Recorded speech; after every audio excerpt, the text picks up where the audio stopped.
Hey guys, this is part 2 of my beginner's bug out list thing, where I'm trying to go over all the stuff that you can have or should have, or maybe you want in your inch bag or bug out bag or EDC bag, whatever the case may be, or at your bug out retreat or at your home for an shtf situation, or a grid down, or something very, very bad happened, and you need equipment, and you need gear, and you need knowledge to be able to withstand that and to ride it out. Okay, in the last installment I went over shelter and cordage, fire and lighting, and then water and cooking. Okay, in this one I'm going to go over another page, and first thing I'm going to put on here is food. Okay, you guys may want to get on when if you haven't watched the other video, you get a pen and paper out, jot down things you hadn't thought of if I've come across something that you have not thought of. So if it makes sense to you, write it down. Okay, back into this one. We're going to go into food and food procurement. Okay, like traps. You've got lots of different traps. You've got snare traps, foot traps, deadfall traps, all different types of traps. Okay, so you may or may not be a person that can do that, because you have to actually skin the animal and eat it. Okay, let's be honest here. If you're starving, you're going to eat it. Who wants to eat bugs and grubs? I don't. I would rather try to hunt, fish, and trap for my food, even though it's liable to become scarce because other people will be doing the same things. I would still rather be able to have that option, if it's at all possible, to get some good protein. Because you can only carry so much food with you in an inch bag. You can only have so much food in your home, and it'll eventually run out or get old and you can't eat it or spoil. You can only put so much food in your car. You got to be able to learn how to get food. So you can do that by trapping. Now there's several different types of traps. There's the foot trap. It's the little claws that come up. Not the great big bear traps, although if that's what you want to do. They're very expensive, by the way. You get like a 4-inch Duke trap and run a trap line. Now, David Canterbury has got a whole series on trapping, and I had bought some traps at one time from Fleming Outdoors, and they were just fine. I ended up getting rid of them later because of I didn't have room to move them, so I had a big sale, and I ended up selling them, and I wish I had them now, but I don't have them now. So, but you might want to consider some sort of trapping system. There's the foot traps, there's the conibear traps. If you're going to get anything other than the small conibear, you're going to want to get a trap opener. But if you watch that video series from David Canterbury, and take notes, you will learn how to trap, even if you haven't done it. He's good. I suggest you guys go watch his stuff. He's awesome. Then you've got like fishing.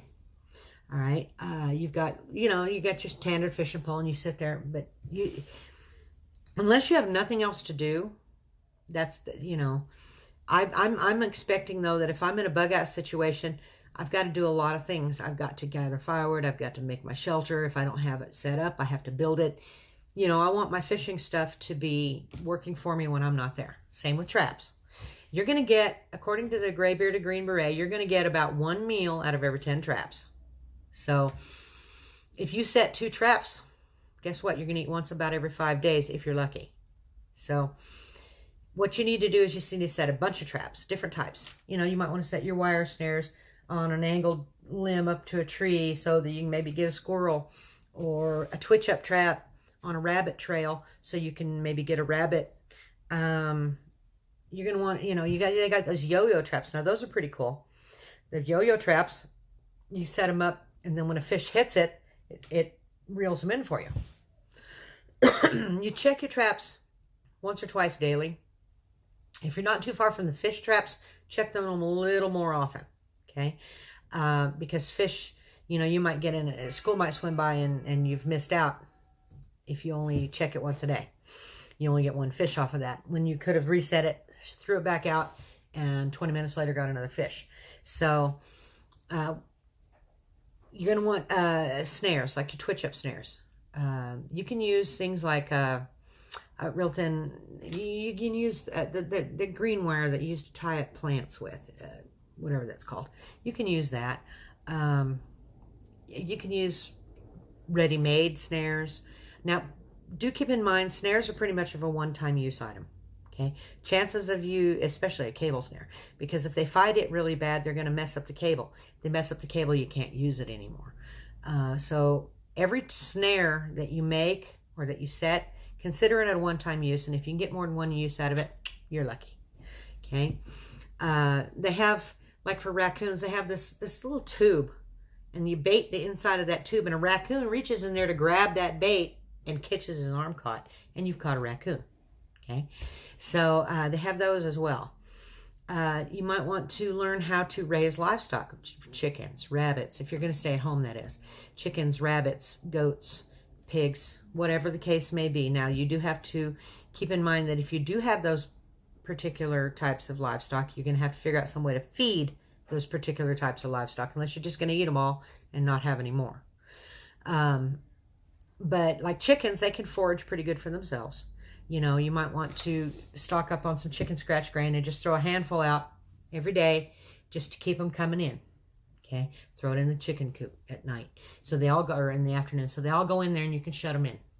Okay, because they will, they'll go roost in trees rather than go to the chicken coop. Rabbits is another thing it raises a lot of food.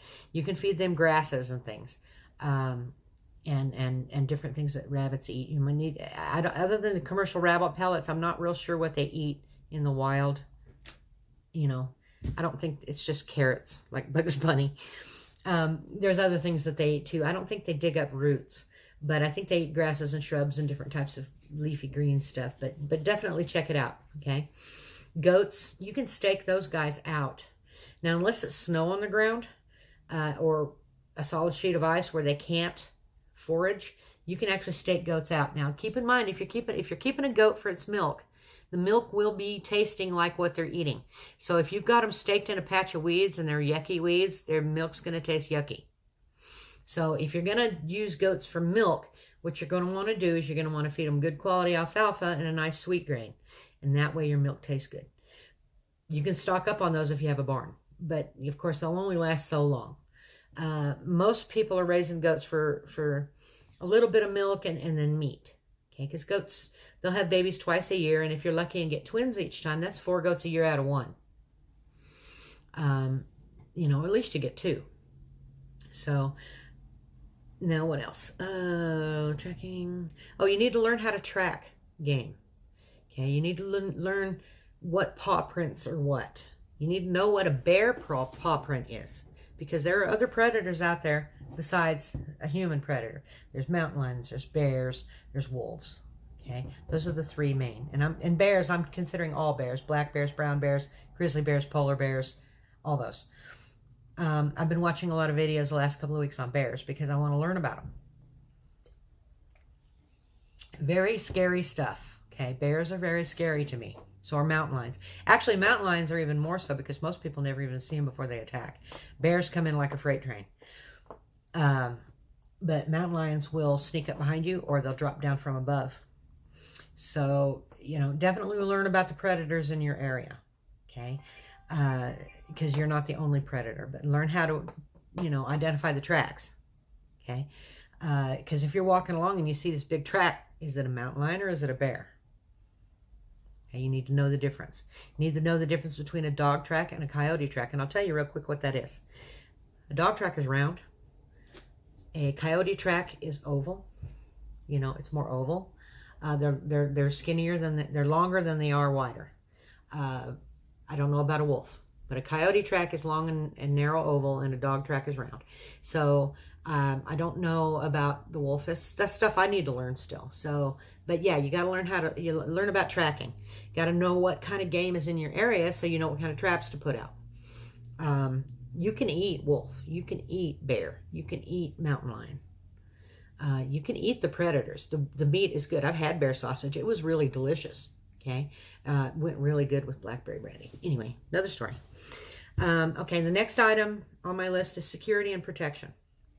Okay, I've been over protecting some of the, you know, your hands and your feet with gloves and good boots and whatnot, and and you're going to want protection over your eyes. You're going to want some, if you're chopping wood or doing anything like that, you're going to want some sort of eye protection. Guns is a whole nother story. Everybody's got exactly what they want as their gun, okay, or what they're comfortable shooting, or what they're capable of shooting. I can shoot a big 12 gauge double barrel shotgun, but Miss Jane Doe over here that's at 82 pounds soaking wet would get knocked flat. So everybody's gun is different. So you have to choose what kind of gun that you want. If you want a gun, you're going to have to choose what kind of gun you want and what caliber, and practice with it.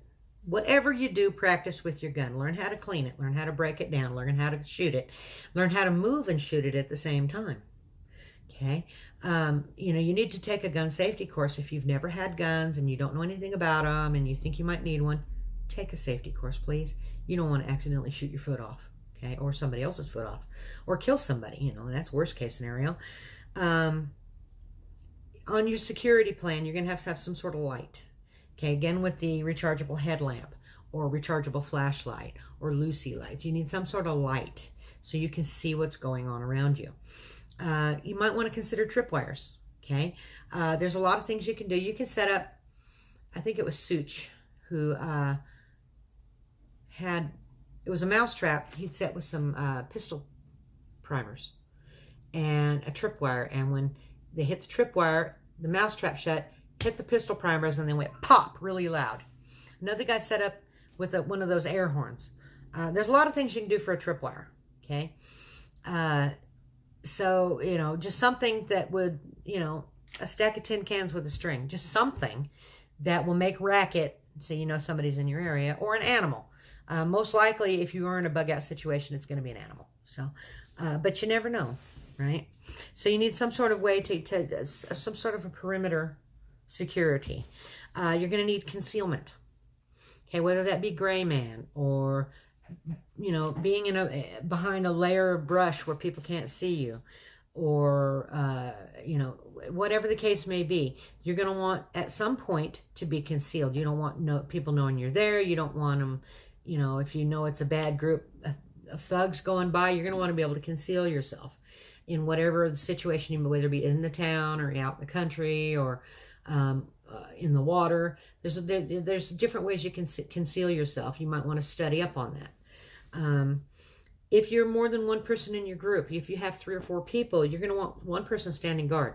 Okay, even if there's just 2 of you, one should stand guard while the other sleeps, because you're going to need.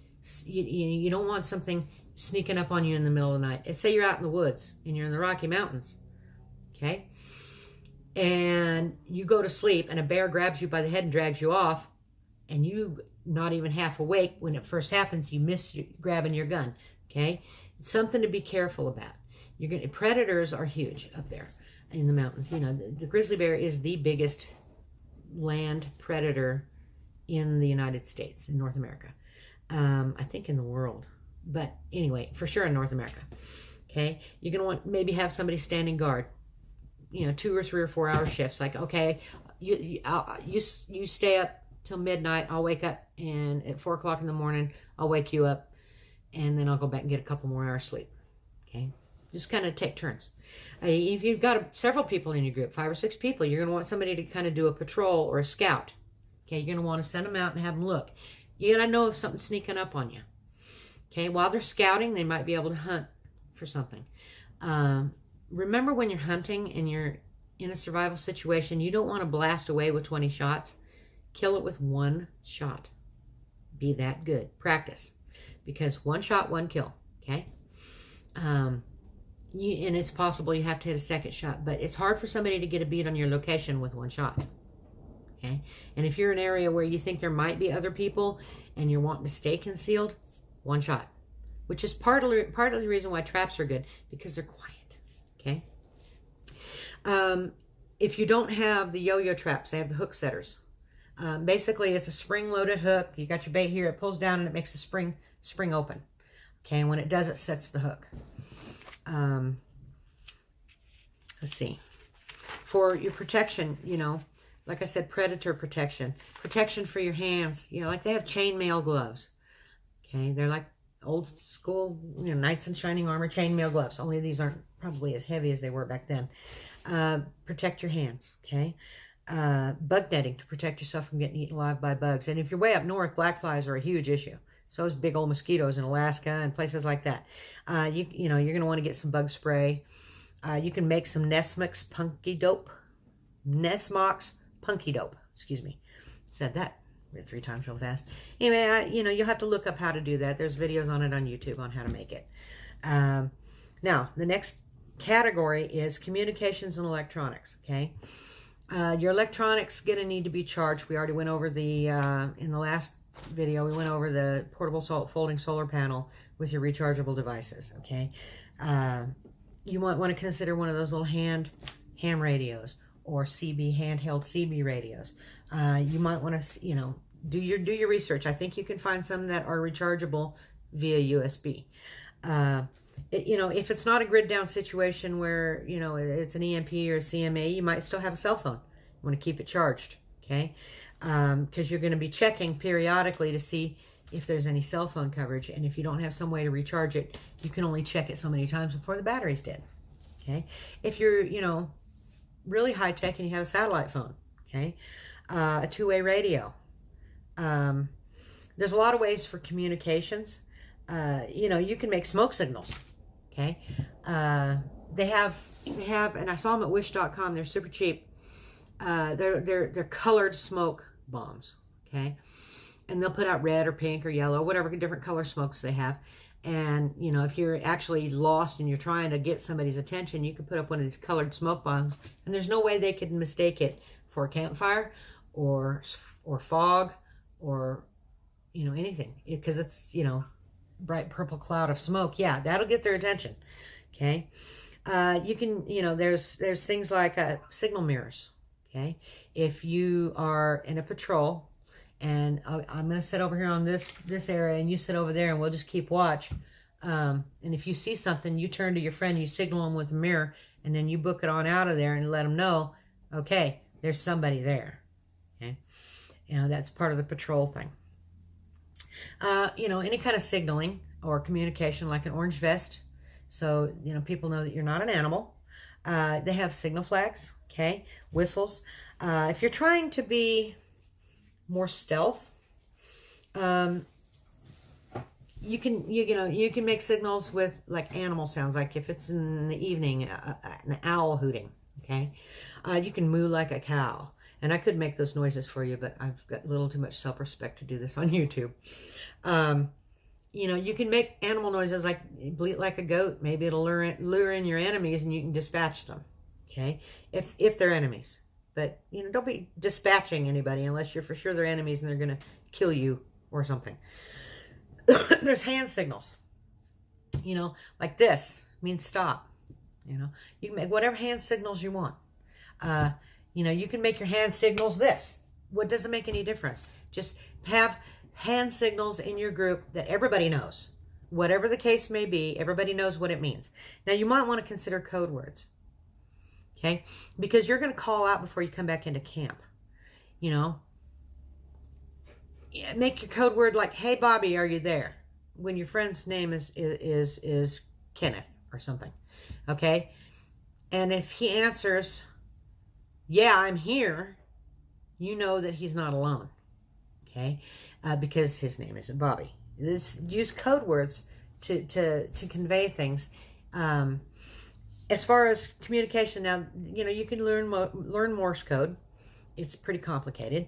You can also, there's what that's called the Vietnam tap code. It's much easier to remember. Just look it up. And you can watch videos and learn about it that way. It's a Vietnam tap code. That's pretty good. Now, you also have, there's other ways of communication, like with your body language, okay? But that's more subtle, and you have to be up close to somebody to get that. But anyway, that's the end of this one. I just wanted everybody to go through this 3 things that I consider necessary to surviving an SHTF situation. Please like, comment, subscribe. Look at my links down below. Share it with your friends. If you have any suggestions or tips or anything I forgot, because this absolutely is not an all-inclusive list, please put them in the comments below. I need, you know, everybody that might be interested in these lists needs to have all the help they can get, okay? Whether it be from me or you. I can't remember everything, but I wrote down everything I could remember. So anyway, we will talk to you guys later, and y'all come back and see me.